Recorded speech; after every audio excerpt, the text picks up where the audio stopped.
താമരശ്ശേരി സ്വദേശിയായിട്ടുള്ള ബിനേഷും പരപ്പൻപൊയിൽ സ്വദേശിയായിട്ടുള്ള നാസറും തമ്മിലാണ് കഴിഞ്ഞ ദിവസം രാത്രിയിൽ സംഘർഷമുണ്ടായത്. സംഘർഷത്തിലേക്ക് നയിച്ചതാകട്ടെ കളഞ്ഞു കിട്ടിയ ഒരു ആഭരണത്തിന്റെ കഥയുമാണ്. അതായത് കഴിഞ്ഞ മാസം 14-ാം തീയതിയാണ് നാസറിന് താമരശ്ശേരിയിലെ പഴയ ബസ് സ്റ്റാൻഡിന് സമീപത്തുള്ള ഒരു കടയുടെ മുൻവശത്ത് നിന്ന് ഒരു സ്വർണ്ണാഭരണം കളഞ്ഞു കിട്ടിയത്. അവിടെ ആ കടയിലെ ജീവനക്കാരനായിരുന്നു ബിനേഷ്.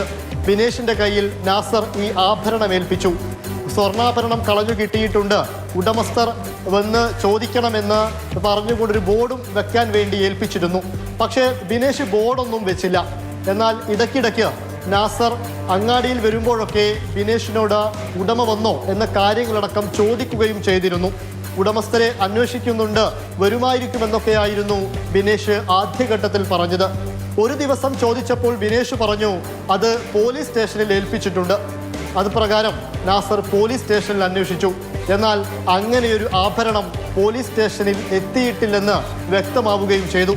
പിന്നാലെയാണ് കഴിഞ്ഞ ദിവസം വീണ്ടും കടയിലെത്തി നാസർ ആഭരണത്തെക്കുറിച്ച് ചോദിച്ചത്. അപ്പോൾ പറഞ്ഞത് അത് മുക്കുപണ്ടമാണെന്ന് താൻ തിരിച്ചറിഞ്ഞു, അതോടുകൂടി അത് ഒഴിവാക്കിയെന്നാണ്. ഇതിനു പിന്നാലെയാണ് ആദ്യം വാക്കുതർക്കമുണ്ടായത്. വാക്കുതർക്കം സംഘർഷത്തിൽ കലാശിക്കുകയും ചെയ്തു. നാസറിന്റെ മർദ്ദനത്തിൽ ബിനേഷിന്റെ കഴുത്തിനും ചെവിക്കും ദേഹത്തുമൊക്കെ വലിയ രീതിയിൽ പരിക്കേറ്റിട്ടുണ്ട്. ആദ്യം താലൂക്ക് ആശുപത്രിയിൽ കാണിച്ചു. പിന്നീട് അവിടെ നിന്ന് കോഴിക്കോട് മെഡിക്കൽ കോളേജ് ആശുപത്രിയിലേക്ക് ബിനേഷിനെ മാറ്റുകയും ചെയ്തു. പോലീസ് എത്തി മൊഴിയെടുത്തു. ഈ മൊഴിയെടുത്തതിന് പിന്നാലെ തന്നെയാണ് ബിനേഷിന്റെ അമ്മ ഒരു മുക്കുപണ്ടം കൊണ്ടുചെന്നത്. ഇത് പരിശോധനയിൽ മുക്കുപണ്ടമാണെന്ന് വ്യക്തമായതോടെ ആ കള്ളവും പൊളിഞ്ഞു. എന്തായാലും കൂടുതൽ CCTV ദൃശ്യങ്ങളടക്കം ഇനി ലഭ്യമാകണം. എന്നാൽ മാത്രമേ കാര്യത്തിന്റെ വാസ്തവം എന്തെന്ന് മനസ്സിലാവുകയുള്ളൂ.